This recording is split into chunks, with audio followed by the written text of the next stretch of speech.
Hey guys, welcome back to another video and welcome back to my 10th installment, 10th episode to my Star Wars The Rise of Skywalker Expanded Edition novel series.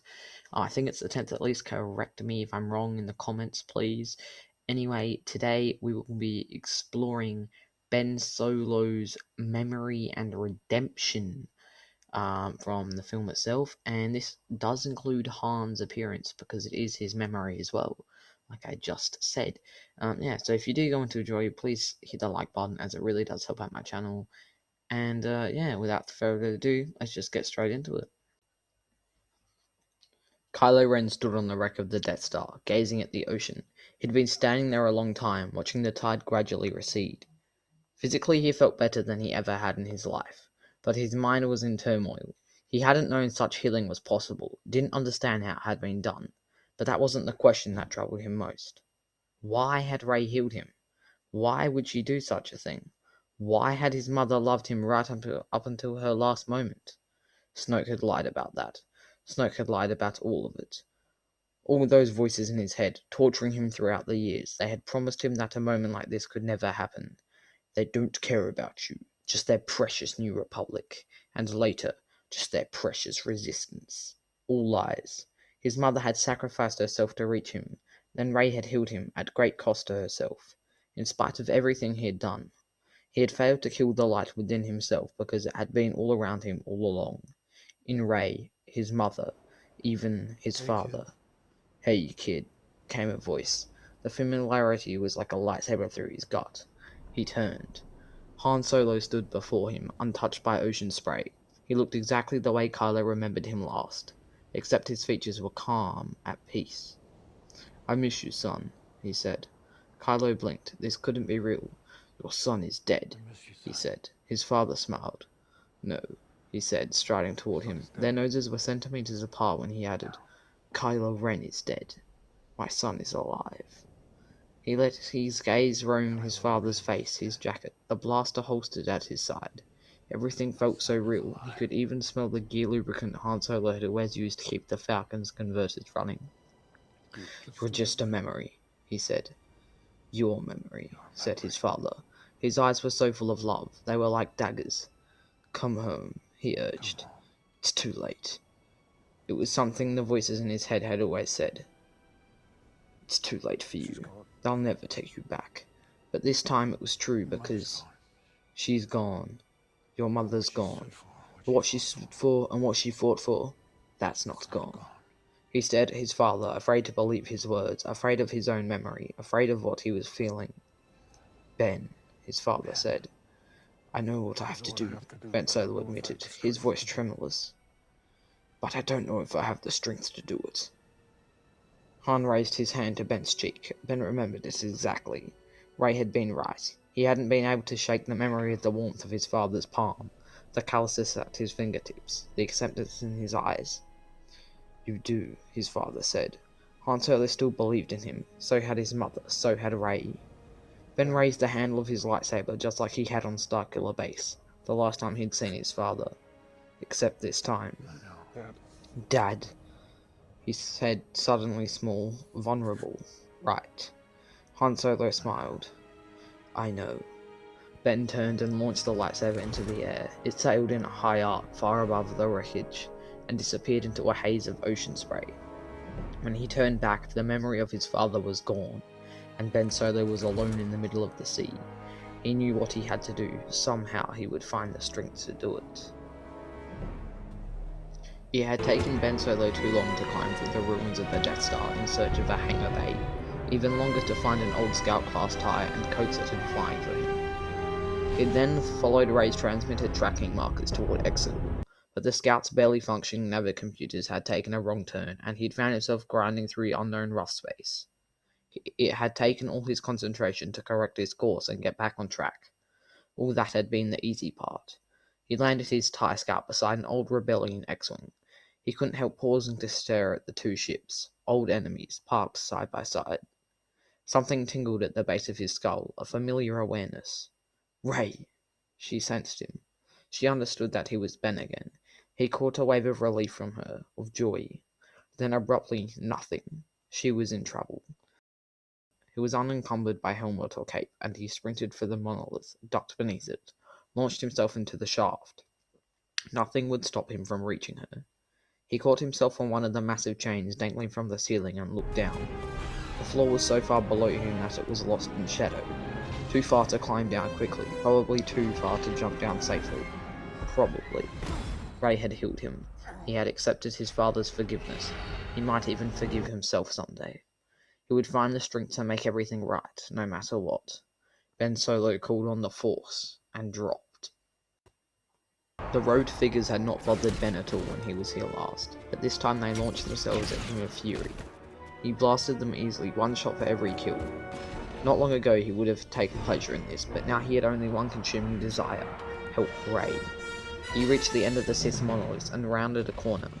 Familiar figures manifested in the flashing dark.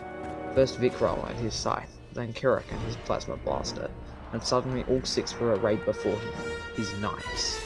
For the briefest moment, Ben actually thought they had come to help, but hate rolled off them in waves like fetid air. The Knights of Ren had never been his. They had belonged to the Emperor all along, a final betrayal. Snoke had been nothing more than a pawn. The Emperor had whispered poison to Ben his whole life. Now even the Knights, those whom he thought his faithful brothers, were raising their weapons for the kill. They surrounded him slowly, like predators stalking their prey. He could take 2 or 3 at a time, but these were his very own. He'd trained with them. They could even touch the Force in a small way. He didn't stand a chance against all of them at once, not armed with just a blaster. Maybe it had been premature to throw his lightsaber into the sea. An image lit up his mind, another lightsaber, flashing blue. It was a message from Rey. She lifted her saber as if to strike, and reached for the connection she shared with Ben, showed him, he acknowledged her, and Rey's lips parted in surprise. It felt different now. The connection was right. Good. Like coming home. Ben was similarly stunned, and together they wasted a precious moment, reveling in this new sharing.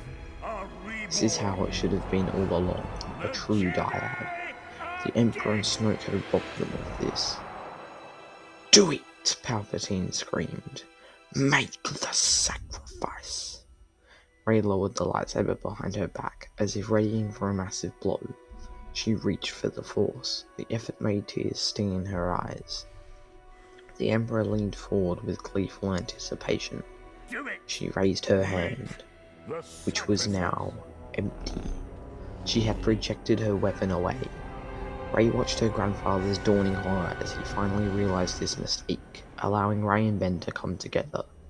Their bond, refined in the fire of mutual searching, shared grief, rage and hate, but also of compassion and empathy, was the one thing he had not foreseen. The moment Ben felt the grip of Luke's lightsaber in his palm, he knew it belonged to him, an extension of his very own self. He raised it slowly, relishing the feel of it. The knight startled backward a few steps. "Surprise," he imagined his father saying. He attacked. Rey grabbed a laser lightsaber from where she hooked it to her belt, behind her back, ignited it. Suddenly she was surrounded by the crimson-clad guards. They raised their blasters and fired. She deflected one blast with her hand, sent it careening into the abdomen of one of the guards, while whipping her lightsaber around to block the rest. She drew on Ben's strength, and he drew on hers, and just like before they were separate, but also together. Rey battling guards, Ben battling the knights. "Behind you," she warned, and he brought up his saber to block his back. Whirled, impaled trudging, flipped over his falling body, spun, and did the same to Usher. He stared at the bodies of his fallen former comrades, then he sprinted for the throne room. As Rey used the Force to collapse a guard under his own weight and then throw him back into the darkness. She deflected another blaster bolt, dodged another. She spun to face the final guard, but Ben got there first and tossed him aside like a piece of garbage. They stood facing each other for the space of one breath, 2, together at last. Ben was different, relaxed, unguarded. How had Rey not noticed before that he had the long face and posture of his father, the warm brown eyes of his mother? As one, they turned to face Palpatine, dropped into fighting stances, raised their lightsabers. The Emperor snarled. "Stand together, die together," he said. Then he raised his rotting hand and impaled them with the force. Their backs arched against their wills, and their pain was breathtaking. Their lightsabers dropped from their hands and clattered to the ground. The Emperor yanked them toward himself, and they slid across the floor, helpless against his power, as he took and took and took. The Emperor gasped, stared at his hands, which had begun knitting themselves back together, bones regrowing, pale flesh closing over them. "The life force of your body," he said, his voice tinged with wonder. "A dyad in the force." His gleeful and triumphant thoughts watched over Rey as she struggled against his grip, unable to move. He had won, at last. All those years, all that searching. He tried to create a dyad with Anakin, as his master had tried to create one with him. The rule of two, a master always in desperate search of yet a more powerful apprentice, was a pale imitation, an unworthy but necessary successor to the older, purer doctrine of the dyad. "Unseen for generations," he crowned. "And now the power of two restores the one true Emperor." He raised his perfect healed hands and called on all the dark power of the Force and the Sith who had come before him, and pulled their life from their very bodies. It poured from them like a river of light, leaving them weaker and weaker. The Emperor laughed as his body strengthened, became whole.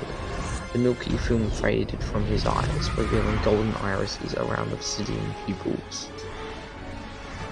Rey and Benway collapsed on the floor as Emperor Palpatine released himself from the almond harness and drifted down.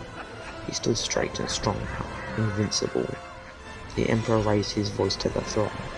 "Look what you have made," he said. Their chanted response was thunderous, and he stood, hands slightly raised, as if absorbing their worshipper's power.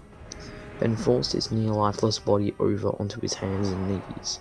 Rey remained limp beside him as he struggled to his feet and faced his enemy. The Emperor was not impressed. "As once I fell, so falls the last Skywalker." He lifted Ben with no more than a thought, thrust him away with such force that he tumbled end over end through the length of the cathedral, then disappeared into a flashing abyss. Rey would have screamed, but she could barely draw breath. "Do not fear their feeble attack, my faithful," the Emperor said, Ben already forgotten. His lips spread apart into a nightmarish grin, and he lifted his face to Exegol sky. "Nothing will stop the return of the Sith." He raised his hands as though reaching toward the battle overhead. Even through her haze of weakness and exhaustion, Rey could sense him draw on the Force. The Emperor's power was staggering now. No, their power. Hers and Ben's. Tears streamed down her face as he used their stolen power to create a conduit of Force lightning. Writhing, cooked tendrils of light shot from his fingers, coalesced into a thick stream of light that burst into the sky, flooding the resistant ships. They sparked helplessly against the onslaught, tilting on their axis. Well guys, there you go, that's the end of today's video. I really hope you enjoyed. So today we got to have a bit of a look at Ben Solo's memory and redemption, including Han Solo's appearance on the fallen remnants of the Death Star 2. Yeah, very cool, very cool. A lot of extra dialogue, which was very cool, especially when everyone thought Ben Solo was gone in the release of the film. Everyone's first time experience watching it. Yeah, so this is kind of like a second part to my last video I made, where he confronts the Emperor. That includes a lot of extra dialogue, their thoughts during the Battle of Exegol, or at least the first half of it. That's more Rey confronting the Emperor, and there's some hints at Darth Plagueis in there, which is very cool. Yeah, so this is like a second part of that. Practically this is the Battle of Exegol together. Yeah, so, yeah, the next two may tie in with the past two as well. This one and the last one, so yeah, especially the next one will, definitely. So yeah. Make sure to subscribe to join the Kenobi crew and to enter on the DK Jedi Order. Turn on post notifications so you don't miss the rest of this amazing series, my Star Wars Saturday series, and all the other content I post on my channel. And as always, may the Force be with you, always.